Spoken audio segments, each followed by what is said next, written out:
오늘 요한복음 1장 본문은 예수님의 첫 제자들에 대한 이야기를 들려줍니다.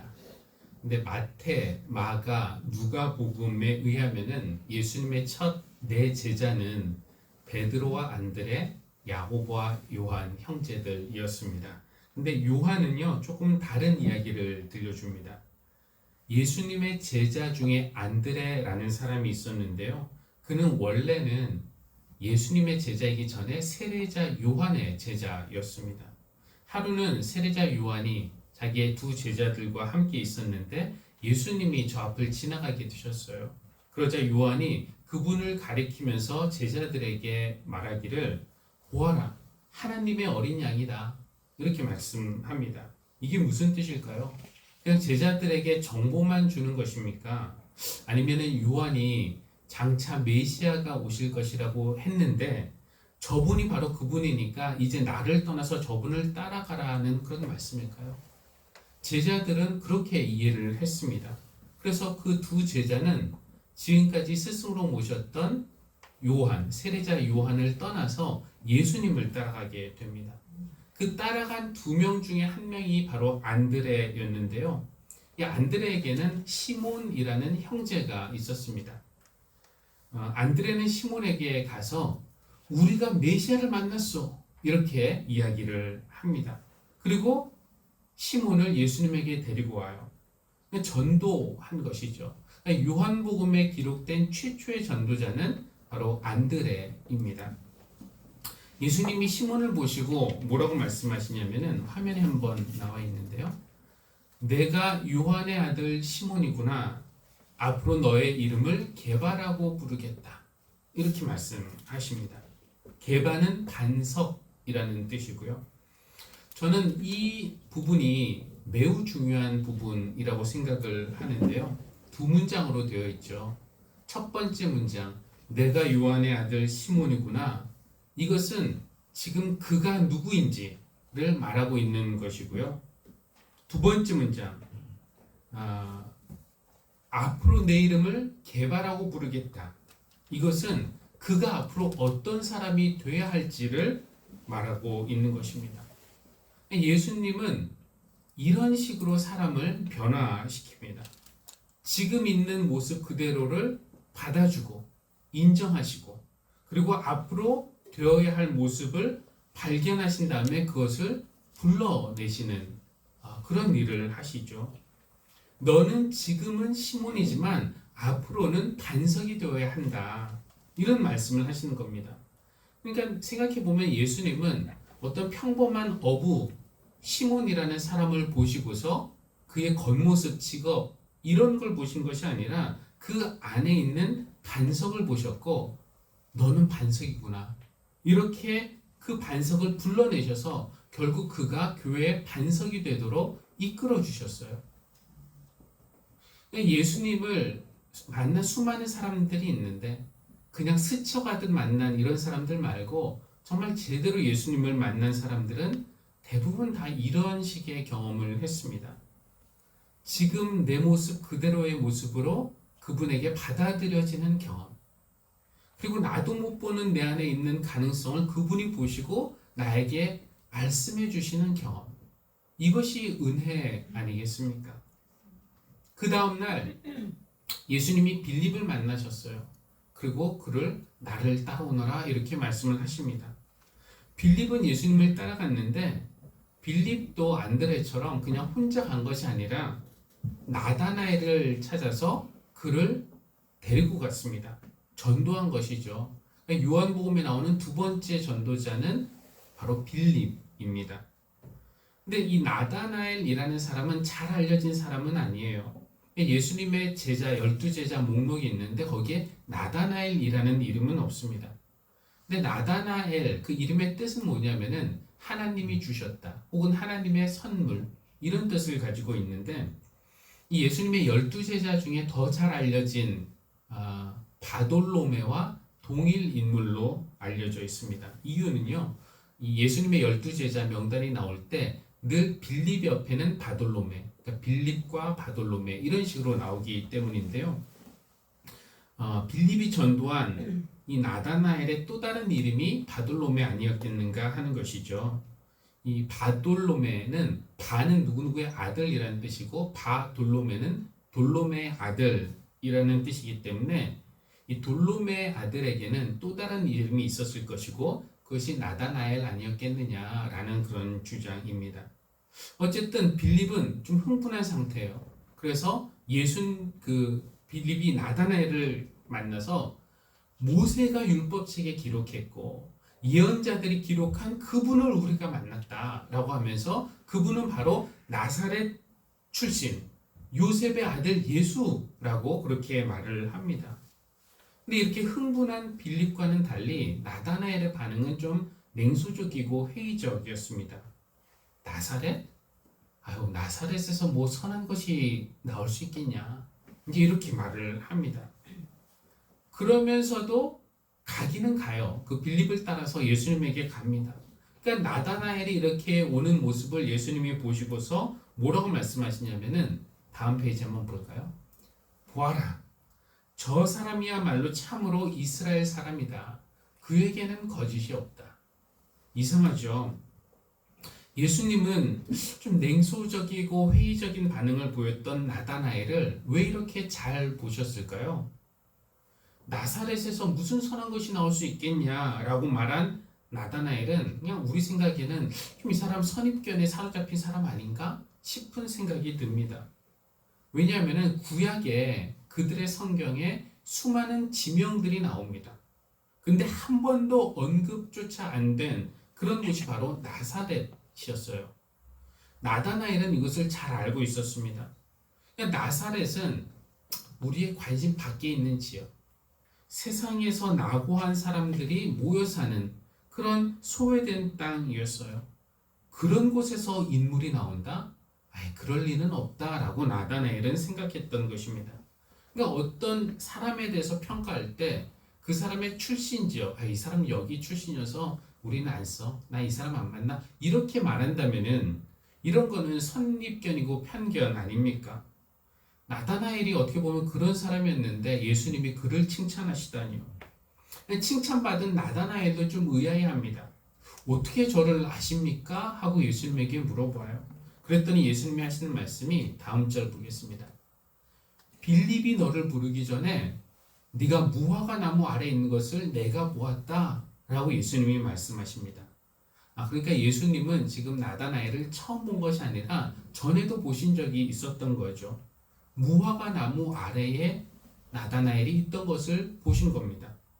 그런데 무화과 나무 아래에 있는 것이 뭐 그렇게 특별한 것이 있다고 그것을 언급하면서 참 이스라엘 사람이고 그 속에 거짓이 없다 이런 칭찬을 하셨던 것일까요? 뭐 무화과 나무 아래에 있으면 다 진실한 사람이고 참 이스라엘 사람입니까?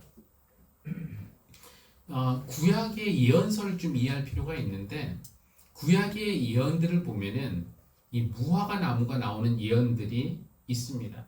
미가가 대표적인데 미가는 어떤 예언을 하냐면은 이제 메시아가 오시면은 이 메시아가 그 열강 사이의 갈등을 해결하실 것이다. 이렇게 말하면서 더 이상 나라와 나라가 칼을 들고 서로를 치지 않을 것이며 다시는 군사훈련도 하지 않을 것이다. 이렇게 말하면서 사람마다 자기 포도나무와 무화과 나무 아래에서 평화를 누릴 것이다 라고 그렇게 예언을 합니다.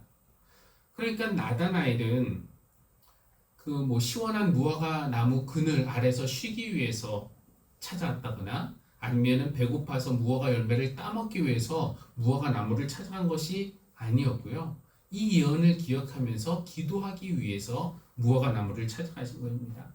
그러니까 메시아가 오실 날을 기대하면서 하나님 나라와 또 참 평화를 위해서 기도하려고 무화과 나무를 찾아갔던 거예요. 그러니까 하나님 메시아를 보내셔서 하나님의 백성이 자기 포도나무와 무화과 나무 아래서 평화롭게 살게 되는 그 날을 속히 오게 해주십시오 라는 그런 기도를 하는데 이 무화과 나무보다 더 좋은 장소가 어디에 있겠습니까? 그래서 나다나엘이 무화과 나무 아래에 있었던 것이고 예수님이 그것을 눈여겨보셨던 거예요.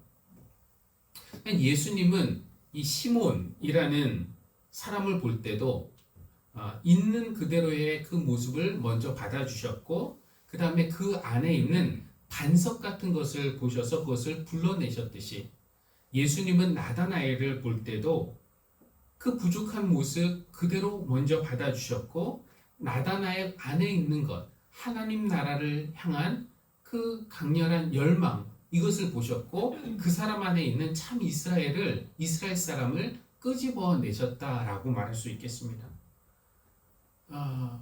바로 이런 면이 예수님의 이런 면이 나다나엘을 변화시킵니다. 그래서 냉소적이었고 회의적인 반응을 보였던 그 나다나엘이 어떤 고백을 하냐면은 선생님은 하나님의 아들이시요 이스라엘의 왕이십니다. 라는 그런 고백을 하게 돼요.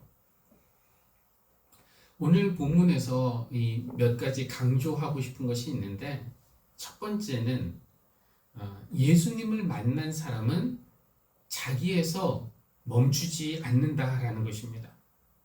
이것이 이제 안드레와 빌립의 공통점인데요.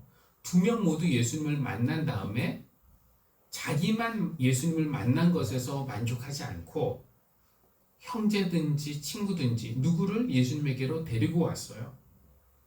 베드로가 그냥 갈릴리에 사는 한 평범한 어부였다가 나중에 교회의 반석이 되었는데 그가 그렇게 될 수 있었던 결정적인 이유는 이건 안드레가 그를 예수님에게로 인도했기 때문 아니겠습니까? 다리 역할을 해주었기 때문에 그렇습니다. 그래서 베드로가 베드로인 것도 중요하지만 베드로가 베드로 되게 한 안드레의 역할도 매우 중요하다고 할 수 있겠습니다. 여러분이 예수님을 믿게 된 것도 누군가가 여러분과 예수님 사이에서 다리 역할을 해줬기 때문 아닙니까? 그 누군가가 여러분에게는 누구였습니까?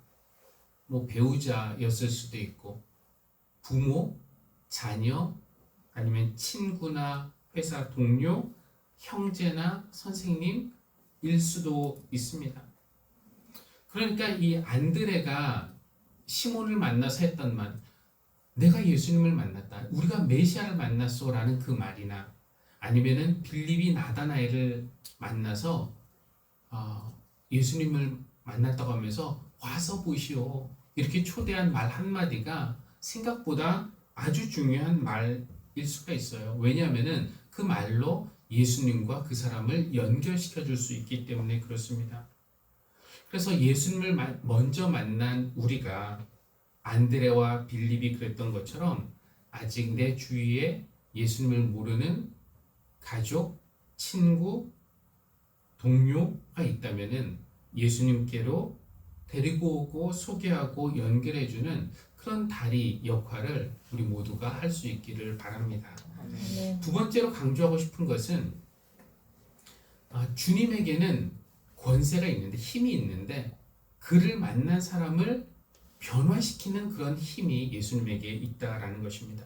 근데 그 변화의 시작은 예수님의 시선이에요. 그렇죠? 예수님은 누군가 자기 앞에 온 그 사람을 볼 때 이 사람의 출생지, 외모, 직업 이런 걸 보시는 것이 아니라 그 안에 있는 중심을 보세요. 그러니까 베드로 안에 있는 반석을 보셨고 그 반석, 너 반석이구나 하면서 반석을 불러내셨습니다. 넌 반석이 돼야 된다. 주님은 또 회의적인 나다나엘, 그 회의적인 표정 이런 걸 보신 것이 아니라 그 안에 있는 하나님 나라에 대한 어떤 열망, 소망 이런 것을 보셨고 그것을 불러내셨어요. 너는 참 이스라엘 사람이구나. 이 창조하다라는 히브리어에는 불러내다라는 뜻도 있다고 합니다. 창조하는 것은 불러내는 거예요. 예수님은 우리 안에 있는 그 가능성을 보시고 그것을 불러내심으로써 우리를 새롭게 창조하십니다. 우리 중에는 몇 년 전까지만 해도 예수님을 만나기 이전의 나다나엘과 같은 그런 모습의 사람들도 있었을 겁니다. 예수님을 내가 만나기 전에는 그분 뭐가 있겠어? 좀 회의적이고 냉소적이고 비판적이었다가 지금은 정말 예수님은 나의 구원자이시지, 메시아이시지 이렇게 고백하는 분도 계실 겁니다. 또 우리 중에는 예수님을 알기는 아는데 머리로만 알고 가슴으로는 만나지 못한 이들, 지식으로는 아는데 삶으로는 잘 모르겠는 이들, 그냥 어느 정도는 알겠는데 확신이 서지 않는 그런 분들도 계실 것입니다. 우리 모두가 어떤 신앙의 단계에 있든지 예수님을 새롭게 만나게 되기를, 그래서 베드로가 변화되고 나다나엘이 변화된 것처럼 우리도 주님으로 인해서 더 나은 사람으로 변화되는 그런 은혜를 받기를 바랍니다. 아멘. 세 번째 마지막인데요. 예수님을 만나는 사람들은 그리스도 안에서 새로운 사람이 되는 것뿐만 아니라 더 큰 일도 보게 될 것입니다. 예수님이 나다나엘에게 더 큰 일도 보게 될 것이다, 이렇게 하시면서 무슨 말씀을 하셨냐면요, 화면을 통해서 보겠습니다. 내가 진정으로 너희에게 말한다. 너희는 하늘이 열리고 하나님의 천사들이 인자 위에 오르락 내리락 하는 것을 보게 될 것이다. 하늘이 열리는 것을 보고요, 그리고 하나님의 천사들이 그 오르락 내리락 하는데 누구 위에서 오르락 내리락 하느냐? 인자 위에서. 인자는 예수님을 가리키는 말입니다. 이게 무슨 뜻일까요? 그러니까 예수님이 하늘과 땅을 잇는 층계, 그렇죠? 하나님과 인간을 연결하는 사다리가 되신다는 뜻입니다. 우리는 안드레나 빌립처럼 누군가와 예수님을 연결하는 다리 역할을 하지만 예수님은 온 인류와 하나님을 연결하는 유일한 다리가 되시는 분이십니다. 이 요한복음 우리가 1장만 이렇게 쭉 읽어봐도 예수님에 대한 여러 가지 호칭들이 나옵니다. 어떤 사람들은 그를 하나님의 어린 양, 요한이 그랬죠. 하나님의 어린 양이라고도 부르고 랍비라고도 부르고 메시아라고도 부르고 하나님의 아들, 이스라엘의 왕, 이런 호칭들로 예수님을 부르지만 예수님은 당신 스스로에 대해서는 나는 하늘과 땅을 잇는 층계, 사다리다, 이렇게 말씀을 하시는 거예요.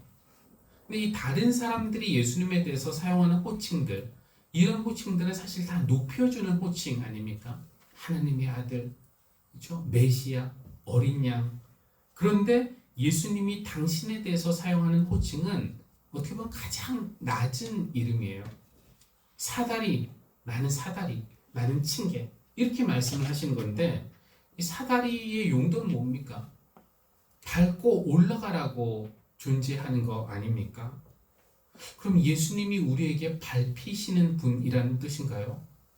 우리는 감히 그럴 수 없다라고 말하지만 주님은 우리를 하나님 나라로 인도하기 위해서라면은 기꺼이 밟히는 것도 괜찮다, 이렇게 말씀하시는 거 아닐까요? 우리 안에서는 가장 소중하고 고귀한 것을 발견하시면서 반석을 불러내시고 참 이스라엘 사람을 불러내시는 분이 당신에 대해서는 나는 사다리다, 이렇게 말씀하시면서 우리를 하나님과 연결하시기 위해서라면은 밟혀도 좋다라고 하시니 이런 은혜가 어디에 있겠습니까? 예수라는 사다리를 통해서 하나님이 우리를 만나시고 또 우리가 하나님을 만납니다. 예수님은 이렇게 하늘과 땅을 이어주는 층계가 되십니다. 그것처럼 우리도 예수님을 닮아서 누군가와 주님을 연결시켜주는 그런 일을 할 수 있다면 얼마나 좋겠습니까? 그 귀한 일에 하나님이 우리를 불러주셨어요. 우리가 그것을 감사함으로 받아들이고 그 일에 최선을 다하는 그런 모든 사람들이 되기를 바랍니다. 기도하겠습니다.